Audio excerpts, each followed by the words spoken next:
আসসালামু আলাইকুম। আজকে আপনাদের কার্পাল টানেল সিনড্রোম নিয়ে কয়েকটা কথা বলবো। What is carpal tunnel syndrome?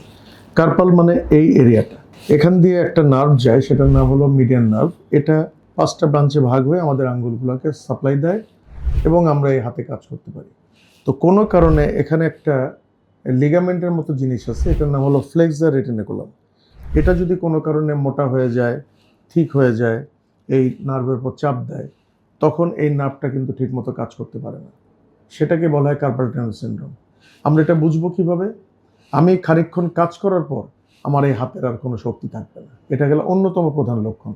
দ্বিতীয় লক্ষণটা কি? দ্বিতীয় লক্ষণটা হলো রাতে ঘুমানোর ভেতরে আমার হাতে প্রচণ্ড ব্যথা শুরু হবে। তখন আমার ঘুমটা ভেঙে যাবে এবং আমি হাত ঝাড়াঝাড়ি করে, এরকম নাড়াচাড়া করে এই ব্যথাটাকে কমানোর চেষ্টা করব। এগুলো অন্যতম প্রধান লক্ষণ। আর যদি আমরা কিছু স্পেসিফিক পরীক্ষা করি, সেগুলোকে নার্ভ কন্ডাকশন স্টাডি বলে। এটা করলে এই রোগটা সহজে ধরা পড়ে যায়। ধন্যবাদ সবাইকে।